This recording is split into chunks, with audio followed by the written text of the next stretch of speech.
standing at our own 1-yard line, 2nd and 10. Are going to run the ball. Troy has him. Troy's at the 20. Troy's at the 40. Troy's at the 50. Needs a block. It's a block. He's at the 35, the 30, the 24-yard line. Troy Braswell takes it 84 yards, I think. That was fancy. What a run by the freshman from Lowndes County High School.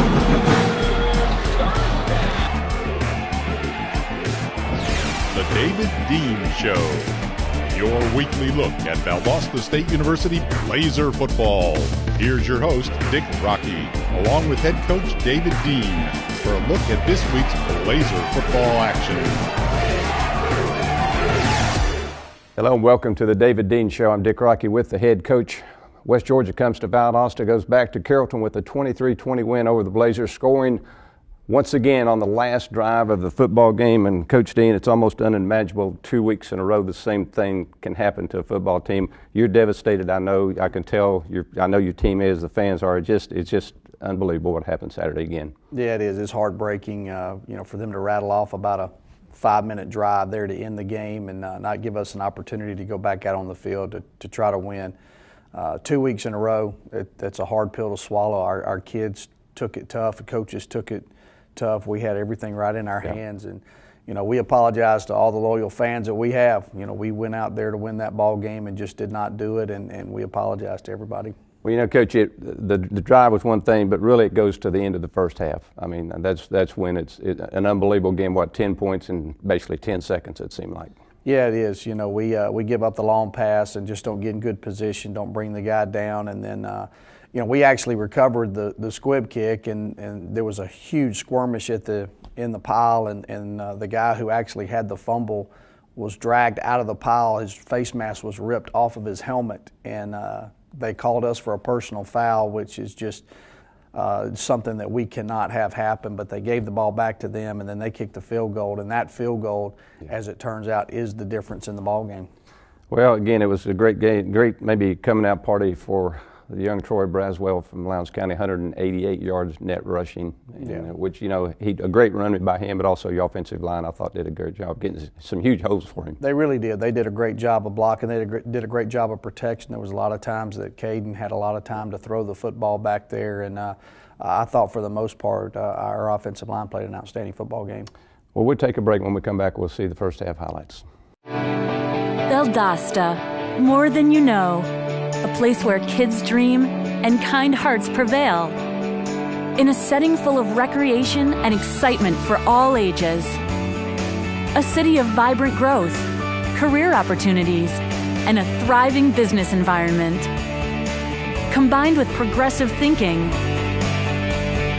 it's about exploring your future. Valdosta, Georgia, more than you know. Coach, West Georgia wins the toss, and they defer your football team. I think the best drive maybe of the season, taking that football right down the field and scoring 82 yards, 14 plays, almost 6 minutes off the clock right off the bat, and I'm thinking, boy, this is great. Yeah, unfortunately, when we start off very well, we don't end up playing very well, and I thought it was an outstanding drive. We put together a lot of good throws, a lot of good runs, mixed things up very well, and Caden handled himself very well. Our offensive line, backs, receivers, we had a drop there in the early 2 drops back-to-back, but we converted there on the 3rd down and a great throw there to Griffin Riley. And, everything looked good to start off with. Well, it did a good start for the Blazers. Let's watch the first half. A little bit different weather for us. We weren't used to that cool weather, but it was a nice day for football. And this was not a good start. Their kicker did an outstanding job. This low, hard kick, it goes down into the corner and just messes up the timing of our blocks. We don't block very well, and Matt can't get that thing out. So we start on the 17-yard line. And here's a big throw right here to Trey Herndon over the middle. Gets us a big 3rd down conversion right there, and then another 3rd down conversion right here to Griffin.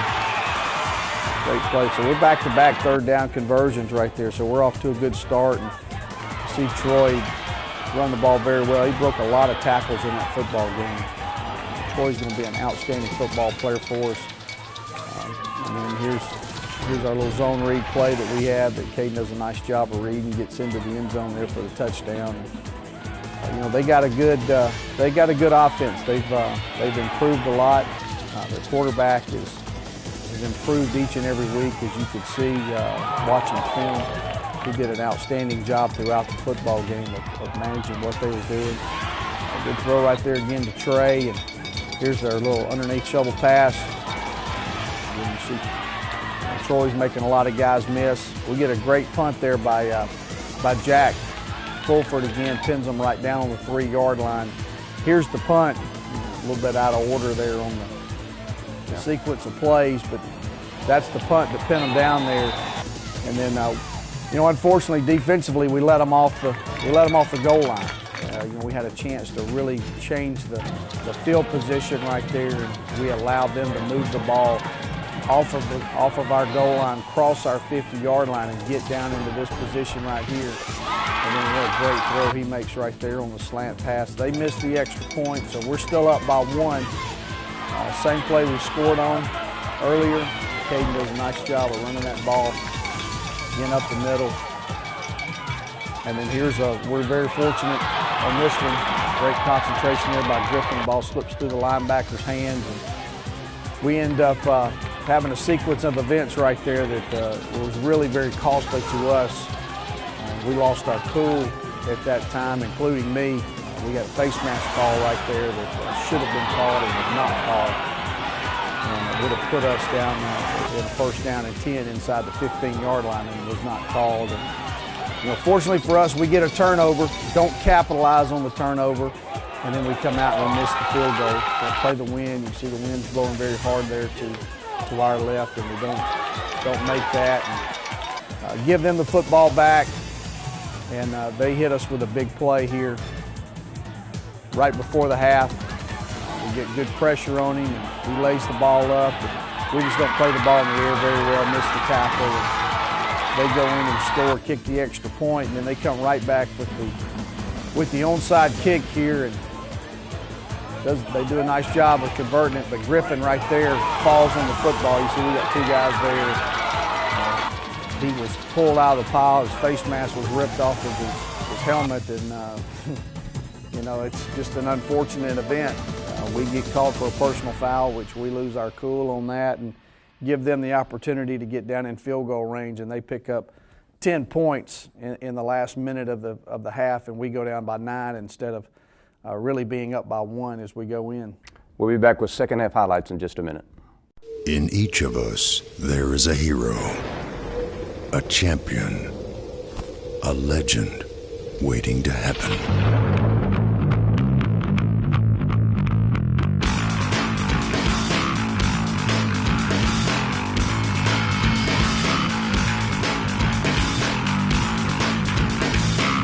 This is no ordinary museum.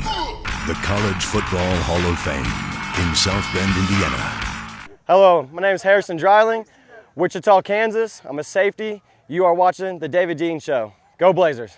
Coach, as you go to the locker room, as we talked about the way the first half ended, you actually were, I thought, very calm when you talked to Tom Odom going to the locker room. I just wonder what you were going to tell your football team after that wild finish there. Well, I just told them that, you know, we can't let what happened to us at Monticello happen again. We kind of let the officials get into our head there late in the half, and that we had to eliminate those personal fouls, giving them free yardage down the field, you know, just stupid mistakes. But the bottom line is we can't control what happens with other people. We can only control what we do. So we just have to go out and do our assignment, do our job, and finish the football game and play 30 minutes as hard as we can play. All right, let's take a look at the second half. In the third quarter, started off at 3 points only. Blazers had a field goal in that third quarter, but that was the only scoring before the second half, or the fourth quarter. Well, their punter did an outstanding job pinning us twice inside the 1 yard line. And you know, we were fortunate that we got 2 good drives off of those. Maybe the most dangerous return guy in Division II. Yeah, he is good, and they do a good job with all of their returns, and he hurt us right here. He gets a big return. And we were off sides to start the second half. We had pinned them on about the 32-yard line, and they kicked it again and got a bigger return. And you know, so we got our backs against the wall again defensively. Right here we're not finishing the tackle. We're trying to rip the ball out instead of making the stop. And here's where they punt us down inside the 1. And we throw the little screen pass here to Shantavius Jones that gets us off. It's the first play coming off, and then a great run here by Troy. Great blocking out wide, and Troy makes a big run right there. I wish he could have outrun that guy. If he'd have done that, he'd have gone for a touchdown. And do another nice job of hitting the hole. We don't finish. We have to settle for a field goal here, but we do cut it to less than a touchdown lead. Great stop. Again, we're 3 and out with our defense. Get the football back. Another great punt by them. And pins us down. And this time we put Theseus in there and let him run a little bit. He's not 100%. Wasn't playing very well, and we felt like we're going to see if he could help us out, so we didn't have to carry the load the entire time with Troy. And he came in and did a nice job. But here's a big play here. Harrison Dryling sitting back on the deep ball, makes the interception, gets a big return. And, at this point, you got to feel like we've got a chance to really turn the tide in this football game. Caden does a nice job there. They drop a lot of guys back into coverage, doesn't have anywhere to go, and runs the football. Here's a good run here by Theseus. You can tell he's not 100%. He's dragging that leg around a little bit. We don't, again, you want to finish those 2 drives. If we can get 8 more points out of those, we're a lot better shape, but we don't. We settle for the field goal. So now we're down by 3. And to West Georgia's credit, they put together a good drive here and moved the ball outside the 50. Pinned us down inside the 1 again for the 3rd time in the football game. And then here was a big play. Troy breaks that thing for about 60 yards. And we got great block in there by Quinn, great hustle there by Shantavius Jones. That was a huge play. Good run here by Caden again on the zone read. We come back and throw the ball here into the end zone for a touchdown. Great protection there. So he's got a lot of time to throw. Shantavius works his way open. We finally get the lead there with just under 6 minutes. Besides the Hail Mary, that's the last time we touched it. And we had 2 of those right there that we could have had. We dropped that interception. And on this drive, they converted, I want to say they converted 3 third down conversions and 2 fourth down conversions on this drive. And just ate up the clock, scored with 4 seconds left. Here's a 4th down conversion that they make. And here's the other chance that we had. Terrible call there, pushing the back. And then they throw the ball down the field, and we got a chance for a floating ball in the air, and we don't make the interception. And that's the 2nd one in that drive that we had an opportunity to steal away and didn't do. Do a good job of containing the quarterback. And he makes some big throws here down the stretch. Good throw here that gets them close. They're still short, so they go for it on 4th down and make it. This is the 1st down play. They use their last timeout right there. We've got to have a sack now. If we can get us a sack, the game's over because they have no timeout. 2nd down play, they throw the ball away. And then here's the final play right here. Makes the throw right there to the end zone for a touchdown.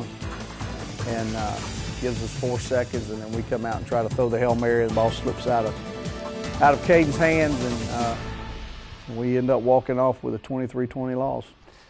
You know, coaches, at the game minute yesterday, I know our post game was one question. You just run out of things what you want to say. I mean, we're all, devastated at that point. And, I know, again, I'm thankful we have this off week as you get ready for North Alabama coming up in 2 weeks.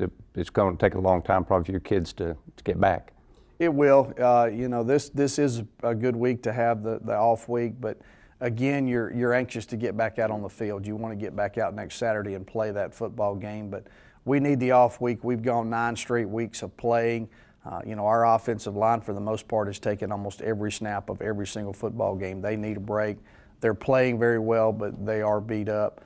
Our whole football team is beat up. So hopefully we're going to come out, have 2 weeks of good practice and regroup and get ready for one of our heated rivals and finish this thing off right. We're not sitting very good with 2 straight losses. All right, Coach, back with some scores in Division II football in just a minute.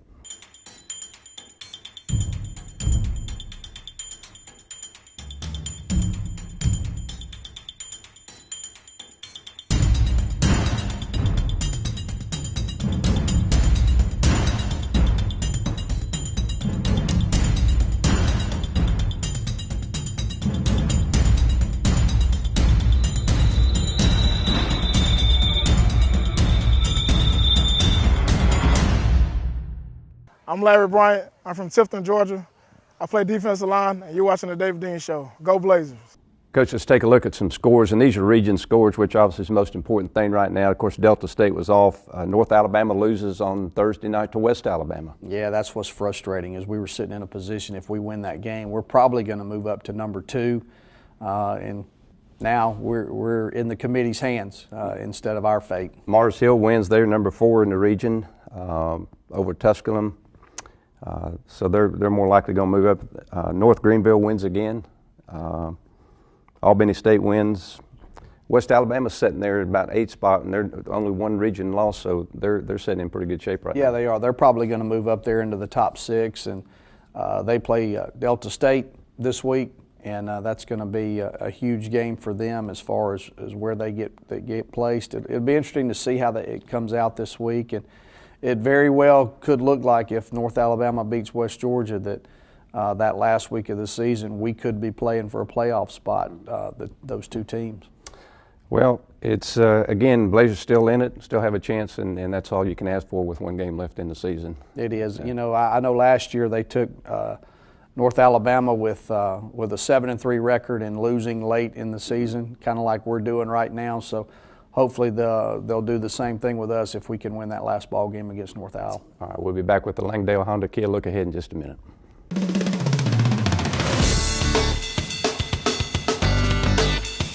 I love learning. I believe in service. I am full of passion. I embody sportsmanship. I trust in my resourcefulness. I like balance. That's why I chose Division II. Welcome back to the Langdale Honda Kia look ahead. And Coach, we're going to take a step back just a moment and go a little bit more into that super region implications. One of the big things always, Albany State, that SIAC, they're sitting in that 6th spot. If they don't lose, they're going to sit right there. But if they drop out of the 7 or 8, then they're going to move back in there by virtue of winning the conference. The Blazers showing us with 3 region losses, which means they're counting the Arkansas-Monticello loss, and I wasn't quite sure about that. I don't know how they do that. You look at North Alabama, and they've won 2 or 3 games out of the region. If you consider the Arkansas schools out of the region, then they have them sitting at 3-1. So they have not counted them, but they counted our loss in the region. So I don't know. I'm not real sure how all that plays out. All I know is, you know, we're probably going to drop out of the top 6. Some things could happen next week in our off week, and then the following week. The way we're looking at it is going to come down to us and North Alabama for probably that 6th playoff spot. Hopefully, if everything kind of plays out the way that we hope it does. And a couple of new names in there, Mars Hill in the top, and North Greenville, who remember everybody thought was a huge upset start of the season. Yeah. They haven't lost for 1 game. Well, I remember us talking about that before the Newberry game, how good they were. I mean, they had a Clemson transfer as a quarterback that's just playing outstanding football, and they're sitting in a very good position right now. They play an independent schedule, so they don't play. They don't have the pressure of playing in a conference, so they can kind of set who they want to play, and it looks like they're probably going to make it in. Mars Hill is probably going to make it in. They've got 1 ball game left and sitting very good right now. Well, it's sort of good, I guess, to see some new teams in there as long as Blazers are one of the old teams still in there, and that's yet to be determined. But we're going to have an interesting next. Of course, we're off next Saturday, and we'll be doing a look back at the season thus far. We're going to have some highlights to show the first 9 games of the season, good highlights and things we want to see and talk about. And something you want to do, recognize, and we're going to talk about your seniors. What is it, 12, 13? You got 12 of them. Yeah. And we're not going to have them in, but we're going to recognize each one of them, let you make some comments on them. And yeah, I think it's important that our guys and their moms and dads and grandmothers see them on this show. And those guys have put a lot of time into this football program and making us be successful. And I think it's just good to honor those guys and recognize them and put their face up there on the screen. Absolutely. And you know, you hate to lose seniors at all, but when you say you're only losing 13 seniors, you've got to bring a smile to your face, because our football team's extremely young. You know, whatever happens this year happens, but next year the future is very, very bright with your football team. Well, it is, and I think that's got a lot to do with how we're doing right now and not being able to finish off drives there, because we are young, and we're young on defense, we're young on offense. But you can't use that as an excuse. That's who you got. That's the cards you're dealt. You got to go out and play. I do know that we're losing some very good seniors off this football team. We've got about the same amount of juniors next year. It's about 12 or 13 juniors. A majority of our football team and the guys that are making plays for us right now are sophomores. So hopefully for the next couple of years, we should be good. Basically the same thing that West Georgia did. They took their lumps early on playing young guys, same thing that we're doing, and now hopefully it's going to pay off for us. But we're not looking ahead yet. Yeah. We still want to beat North Alabama. We still want to get in the playoffs. We want to finish strong. And right now we're not finishing strong. We don't want to finish with 3 straight losses. We want to come out and we want to win that last football game against North Alabama. And Coach, real quickly, with the long layoff, giving your players a little time off, are you getting right back into it? We're going to watch the film today, put that one behind us. We're going to give them off tomorrow, which is their usually Monday off, and then we're going to go Tuesday, Wednesday, Thursday with practice, give them Friday, Saturday off, and come back Sunday and go right back into game week. All right, well, again, we will not have a football game next Saturday, but we will have the look back at this season, show you some of the great highlights of the first 9 games of the season, let Coach Dean recognize the seniors, and I think you'll enjoy that show next Sunday. So for the head coach, David Dean, I'm Dick Rocky. Have a great week.